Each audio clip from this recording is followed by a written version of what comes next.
We're going to get into the investigation now of these suspicious packages. Certainly there are worries out there that more packages may surface after the interception of the two that were intended for the former Vice President Joe Biden.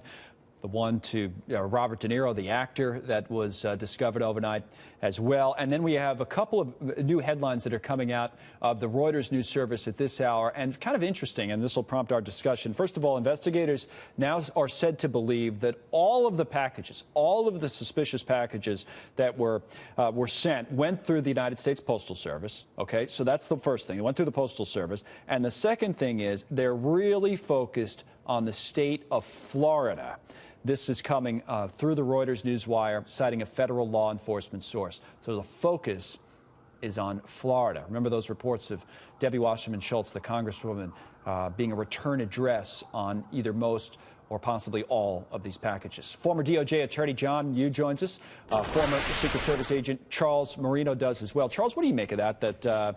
I guess we said that there were a lot of clues left behind by whoever's behind this, and maybe Florida is one of those clues, right? Yeah, certainly. I think the JTTF is going to take advantage of the ample supply of evidence here. Of these 10 devices, none detonated. So I'm sure the alcohol, tobacco, and firearms are going to be able to look at that and draw clues together very quickly.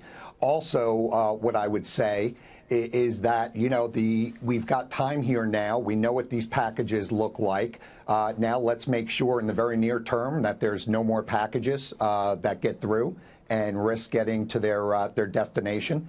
And also take advantage to make sure that the American public is staying vigilant. And that if there's anything suspicious, that they take action and report that to local authorities. Absolutely. The old see something, say something. John, can you talk a little bit about how these cases are now put together in terms of how, once you have the evidence gathered, law enforcement puts together its case, because it kind of speaks to those headlines that I mentioned, that the clues were left behind, and now the focus apparently is on the state of Florida, even though the packages were mailed from other states, possibly, I guess, from there, right? It's a really good question. I think that federal law enforcement has been under attack and has been questioned for the last few years, not just because of the President Trump investigation, but also by the Russia investigation and the Hillary Clinton investigation. This is a real chance for the FBI, the Secret Service, federal law enforcement to show that the reforms that have been going on are working. Such as, by the way?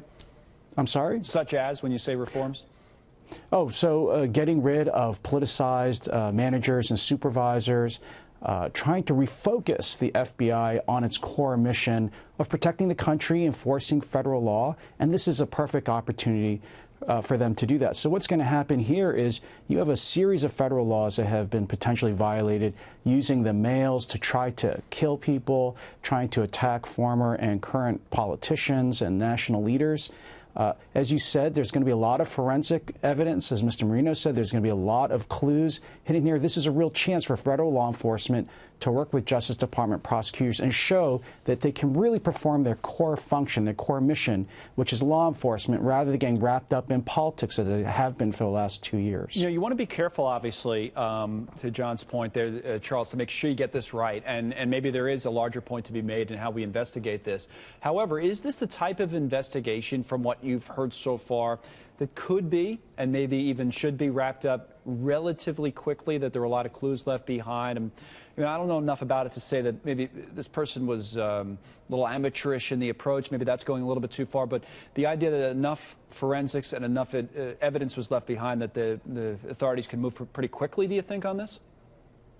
Yeah, I think there's no doubt now that federal investigators, excuse me, as John mentioned, are out there kind of pounding the pavement right now, and people are being spoken to. I can assure you surveillance footage is being looked at, and they are hoping to wrap this up rather quickly. It certainly is not going to be a problem of investigative resources, I can tell you that, based on those that were targeted by these devices. So they're certainly looking to wrap this up very quickly. But like any investigation, politics aside, the investigators are going to keep their eyes wide open.